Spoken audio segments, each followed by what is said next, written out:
최근 후쿠시마 지진으로 충격에 빠진 일본에서는 또다시 도쿄올림픽 정상 개최에 대한 의문이 제기되고 있습니다. 일본 전문가들은 지난 13일 발생한 지진이 10년 전 동일본 대지진의 여진일 수 있다고 분석했습니다. 또한 길게는 30년 동안 크고 작은 여진이 발생할 수 있다는 점에서 추가 여진이 언제 다시 발생할지 모른다고 했습니다. 그런데 후쿠시마에 7.3의 강진이 덮친 뒤 일본에서는 조선인이 우물에 독을 풀었다는 유언비어가 트위터에서 회자돼 충격을 주었습니다. 약 100년 전인 1923년 9월 1일 도쿄 일대에서 일어난 규모 7.3의 간토 대지진 이후에도 조선인이 우물에 독을 넣었다는 유언비어가 돌았습니다. 당시 6천여 명의 조선인들은 일본인들이 결성한 자경단에 의해 희생되었습니다. 일본 정부 역시 자경단 활동을 사실상 방조했습니다. 일본은 당시 지진으로 인해 엄청난 사상자와 피해가 속출했고 치안도 무너져 민심과 사회질서가 대단히 혼란스러워졌습니다. 그렇게 서로를 믿지 못하는 불신이 팽배한 가운데 내무성은 계엄령을 선포하고 이를 수습하고자 적개심을 확산시켜가며 조선인 학살에 구실을 쌓았습니다. 네티즌들은 100여 년이 지난 지금도 이 같은 글이 올라오자 최저 최악의 차별 선동이라며 절대 용서할 수 없다는 비판을 쏟아냈습니다. 국내 일부 네티즌은 이미 독이 가득한데 후쿠시마에 뭐하러 독을 타나 라며 냉소하기도 했습니다. 그런데 우려되는 것은 지금 일본 정부가 위기를 해결해 나가는 포악한 방식이 단지 트위터 한 유언비어뿐만 아니라 지금 일본 내에서 버젓이 벌어지고 있다는 사실입니다. 재건포용을 외쳤던 도쿄올림픽은 이제 재난과 공포로 흘러가고 있습니다. 일본은 그동안 도쿄올림픽을 치르면서 어이없는 일들을 벌여왔습니다. 우기기를 응원에 사용하고 독도를 자신들의 땅이라 선전하려 했습니다. 또한 원전 오염수를 방출하고 후쿠시마 식자재를 선수들에게 공급한다고 했습니다. 이렇게 일본은 평화 화합의 제전이라 불리는 올림픽에서 납득하기 힘든 일들을 하려 했고 이제 이런 시도는 역대급 재앙의 연속으로 위기를 맞고 있습니다. 일본은 도쿄올림픽 성화봉송 출발지를 원전 사고를 극복했다는 의미로 후쿠시마 제2빌리지로 정했습니다. 그런데 이번의 지진이 후쿠시마의 일대를 강타하면서 제2빌리지도 피해를 입었습니다. 15일 교도통신에 따르면 이번 지진으로 제2빌리지 내에 숙박시설 3개 동 가운데 1개 동에 수십 센치의 균열이 생긴 것으로 확인되었다고 했습니다. 제2빌리지는 2011년 동일본 대지진 피해에 대한 극복 의지를 일본 정부가 대내외에 강조하는 상징적인 장소였습니다. 하지만 이곳에 또다시 지진이 발생하며 불길한 전조를 보여주었습니다. 또한 일본의 한 지방자치단체가 정부의 코로나 대응에 대한 불만으로 도쿄올림픽 성화봉송을 중단하는 방안을 추진하기로 해 관심이 모아지고 있습니다. 일본 시마네현이 오는 5월 시마네현에서 실시할 예정인 도쿄올림픽 성화봉송을 중단하는 것을 검토하고 있다고 17일 교도통신 등이 보도했습니다. 마루에메 타스야 시마네현 지사는 기자회견에서 도쿄올림픽, 패럴림픽 개최에 대해 열리면 곤란하다, 자격이 없다라고 정부와 도쿄도를 비판하면서 개선이 안 될 경우 개최 반대 의사를 밝힌 바 있습니다. 일본은 지금 이렇게 도쿄올림픽을 강행하더라도 성화봉송부터 차질을 빚을 가능성이 커지고 있습니다. 얼마 전 LG 생활건강은 피지오겔 생산지를 태국에서 일본 사이타마현으로 변경해 논란이 되었습니다. 사이타마는 후쿠시마에 가깝게 있어서 방사능에 대한 우려가 크기 때문에 국내 소비자는 강력하게 반발했습니다. 이같이 국내에서 저항이 커지자 LG 생활건강은 최근 일본에서 제조하는 제품을 국내에서 판매 중단하기로 결정했습니다. 또한 앞으로 국내에 보급하는 피지오겔 제품을 태국에서 생산하기로 결정했습니다. LG 생활건강의 이 같은 결정은 설 연휴 기간 중 일본의 강진이 발생해 후쿠시마 원전에 물이 흘러 넘치는 사고가 일어난 것도 크게 작용한 것으로 알려졌습니다. 또한 이번에 후쿠시마 강진은 도요타 자동차의 공장 가동도 멈춰 세웠습니다. 교도통신에 따르면 도요타 자동차는 오는 17일부터 최장 4일 동안 일본 내 9개 공장에 14개 라인의 가동을 중단한다고 밝혔습니다. 도요타 공장은 거래처 기업의 피해로 자동차 생산에 필요한 부품이 부족해질 것으로 예상되기 때문이라고 교도통신은 전했습니다. 또한 세계 3위 차량용 반도체 회사 일본의 르네사스 일렉트로닉스가 지진으로 인해 일부 공장 운영을 중단했습니다. 최근 글로벌 차량용 반도체 부족에 대응하여 생산량을 늘려온 르네사스는 가동을 서두르고 있었으나 이번 지진으로 인해 피해를 면하기 어려워지고 있습니다. 르네사스는 10년 전에도 동일본 대지진으로 주력 사업장인 나카 공장이 피해를 입어 3개월간 조업을 못하면서 도요타와 혼다 등 일본 완성차 업체들의 조업에 타격을 받은 바 있습니다. 앞으로 후쿠시마에 더 큰 강진이 온다면 일본이 지탱하는 자동차 산업이 무너질 수 있다는 말이 나오고 있습니다. 일본 후쿠시마가 지진 피해를 극복하고 방사능으로부터 안전하다며 도쿄올림픽을 이용하려 했습니다.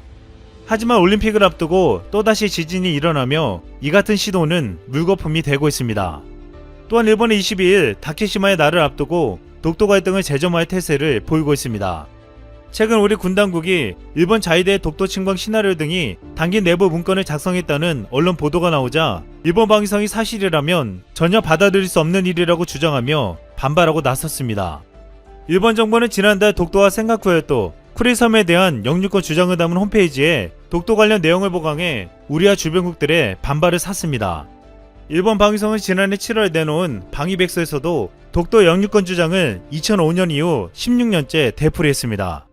최근까지 이 같은 일본의 독도 야욕에 북한도 날강도적 행위이자 천년 숙적이라며 강한 비판을 쏟아냈습니다. 또한 독도에 관한 연구로 잘 알려진 호사카 유지 교수는 최근 놀라운 미국 관련 독도 자료를 내놓았습니다. 1954년 8월 26일 미 국무성은 독도 영유권을 둘러싼 한일 분쟁이라는 보고서를 통해 일본의 독도 영유권 주장을 명쾌하게 부정했다고 밝혔다는 것입니다. 호사카 교수가 공개한 문서에는 독도를 미군의 폭격 연습장으로 사용한다는 소식에 한국 정부는 강력히 미국 측에 항의를 했고 미군은 1953년 1월 20일의 서한을 통해 독도를 폭격 연습장으로 쓰지 않겠다는 약속이 들어있었습니다. 호사카 교수는 이 문서에 당시에 미국이 한국의 독도 영유권을 인정한 사실이 있기 때문에 일본이 독도를 영유한다는 것은 말이 되지 않는다고 말했습니다. 또한 일본의 이 같은 주변국에 대한 영토 주장에 러시아 푸틴도 가만히 있지 않았습니다. 푸틴 러시아 대통령은 최근 일본과 쿠릴 내개선 반환에 관한 협상을 하지 않을 방침을 분명히 했다고 NHK 등이 15일 보도했습니다. 푸틴 대통령은 최근 일본과 러시아 간 평화조약 교섭과 관련해 헌법에 어긋나는 일을 하지 않겠다며 쿠릴 내개선 반환을 둘러싼 협의를 더는 행하지 않을 생각이라고 언명했습니다.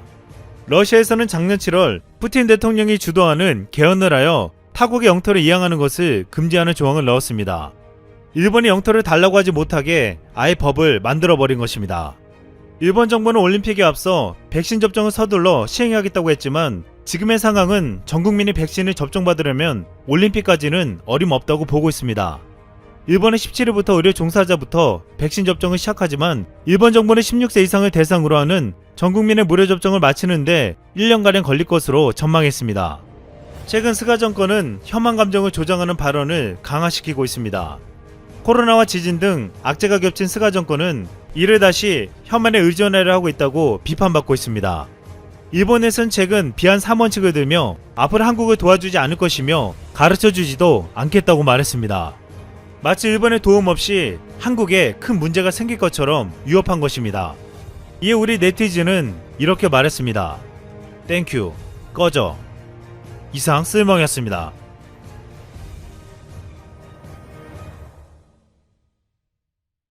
지금도 세상에는 여러가지 확인되지 않은 괴담들이 존재합니다. 온몸에 소름을 돋게 만드는 공포 이야기부터 중요한 일을 앞두고 절대 해서는 안 될 금기에 관한 이야기, 그 외 전설로만 내려오는 의문의 존재들까지 그 중엔 너무나 많은 사람들이 믿고 있어 마치 정설처럼 받아들여지는 경우도 있는데요. 한편 한국의 수도이자 가장 큰 도시인 서울에도 비슷한 이야기가 전해 내려오고 있었습니다. 도시 전체가 하나의 거대한 요새나 다름없다는 것이었죠.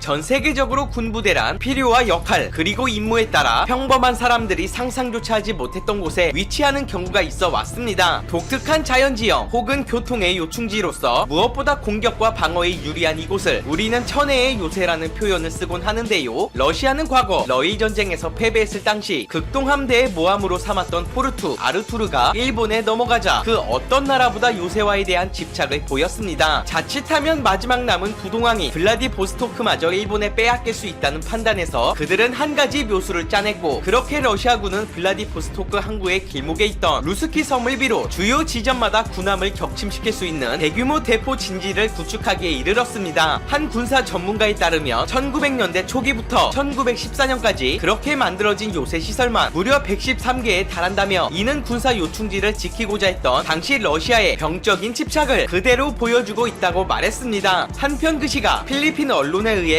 완공을 앞둔 중국의 군사 요새성 항공사진이 공개되면서 중국이 남중국해를 군사 요새화하고 있다는 비난이 높아져가고 있었습니다. 익명의 소식통을 통해 입수한 이 사진 속에 스프레틀리 제도에 위치한 7개 섬에서 용도를 알 수 없는 중국의 건설 활동이 포착됐는데요. 참고로 이 섬은 매년 수조 달러의 교역이 진행되는 전세계 교통의 요충지로서 중국뿐만 아니라 필리핀과 대만, 말레이시아 등 여러 나라들이 오랫동안 영유권을 주장하고 있었습니다. 사진 속에 나타난 화물선과 공급선들은 중국이 통제하는 구역에 건설 자재를 공급하고 있는 것으로 보이며 활주로와 경납고, 관제탑, 그 외 헬리콥터 이착륙지 등이 뚜렷하게 드러나는 것으로 볼 때 그 목적이 공군기지나 해군기지임이 분명해 보인다고 말하며, 이에 미국의 전략국제문제연구소는 남중국해 군사기지들에 대한 가장 완벽하고 자세한 항공사진이라고 진단함과 동시에 현재는 이것이 거의 완공을 앞두고 있으며 중국의 패권을 행사하기 위한 건설작전이 무제한적으로 진행되고 있다는 증거라고 밝히기도 했죠. 다만 중국 측은 관영 언론과의 인터뷰에서 이들은 민간 시설일 뿐 방위병력 파견은 상대적으로 적은 편이다. 어느 나라든 자국 영토 안에 뭐든지 건설할 권리가 있다고 강조하며 해외 언론들이 중국의 활동을 과장 및 선전하고 있는 점을 자제해야 한다고 경고했습니다. 한편 이처럼 뻔히 드러나는 요새들과는 다르게 적들의 대규모 공습을 피하고 비밀작전 수행을 위해 심지어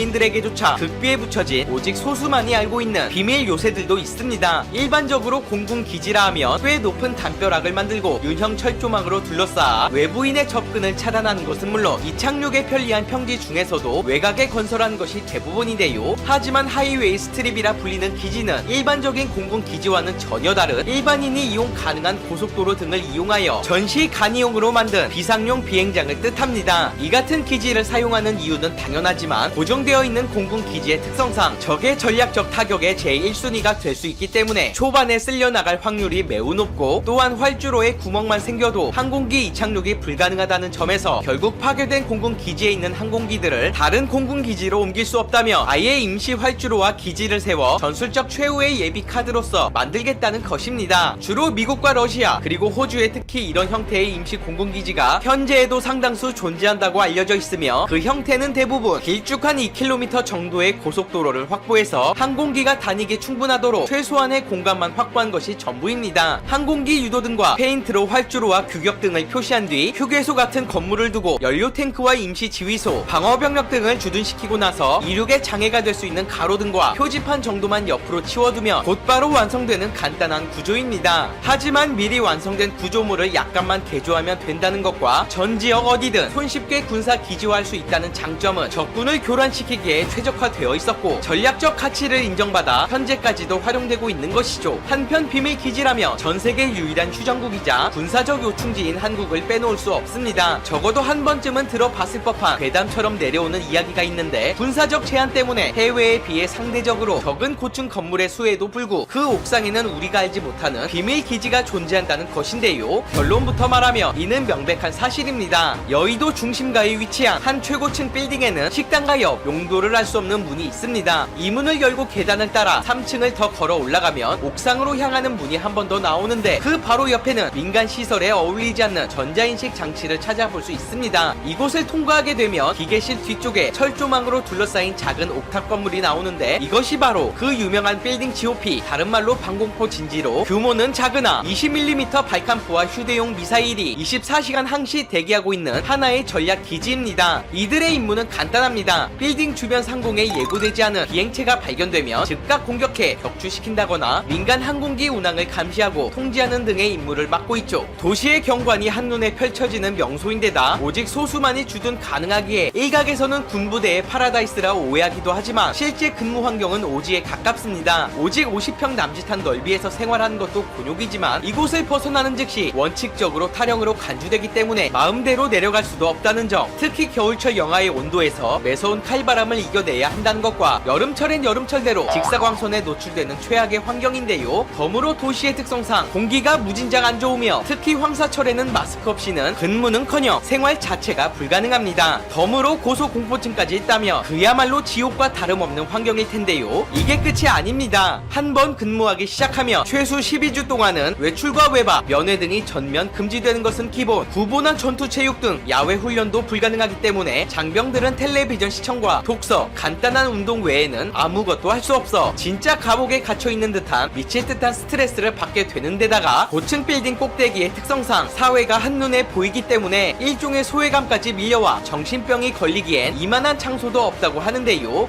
예비군들의 증언에 의하면 비교적 풀린 포대의 한정, 이 같은 극도의 스트레스를 이겨내기 위해 패스트푸드점이나 편의점에서 간식을 사오거나 만화방에서 만화책을 빌려오거나 혹은 소대장이 잠든 뒤 게임으로 이겨내는 경우도 있다고 합니다. 그동안 도심 내 대공포 배치 상황이 세간에 알려지지 않고 도시 전설로 여겨졌던 것은 2급 군사 기밀로 분류된 것도 그렇지만 안전상 관계자 외 출입이 철저히 통제돼 있다 보니 여타 군부대와는 다르게 존재 여부를 알기 어려웠기 때문입니다. 하지만 바꿔 말하면 그만큼 보안이 잘 유지되었다는 것으로 엄연한 군사 기밀이므로 함부로 누설했다가 잡혀갈 수도 있고 배치되는 장병의 수도 한 줌이 채 안 되기 때문에 색출하는 일 또한 그리 어려울 것도 없었을 겁니다. 현재는 서울 내 고층 건물이 대거 늘어남에 따라 적어도 두 자릿수 이상은 될 것으로 예상되며 한때 상업용 건물에만 배치된 것과는 달리 2000년대부터 일반 아파트에도 대공포를 배치하기 시작. 무엇보다 해당 아파트 입주민이라면 관리비에 군사비 항목이 대놓고 적혀 있어서 이제는 알만한 사람은 다 아는 상황이 돼버린 것이죠. 일각에선 이들이 꼭 필요하냐며 의문을 제기하지만 오히려 최근 군사 작전에 드론이 도입되면서부터 방공 임무는 더욱 중요해졌습니다. 지난해 예멘의 후티 반군이 드론 폭탄으로 사우디의 정유시설을 공격한 것과 이란 혁명수비대 사령관 솔레이마니가 미군의 드론 공격을 받고 저세상에 가버린 사건까지, 이 같은 세계적 안보 위협 속에서 한국 역시 더 이상 안전지대가 아니라 할 수 있는데요. 다행인 건 극악의 환경에도 불구 군사 드론을 1분 내 격추시킬 수 있는 능력이 바로 방공 기지에 있다는 것, 이들의 존재 덕분에 오늘도 도시의 평화가 유지될 수 있는 것은 아닐까 생각해보며 오늘 영상은 이것으로 마치겠습니다.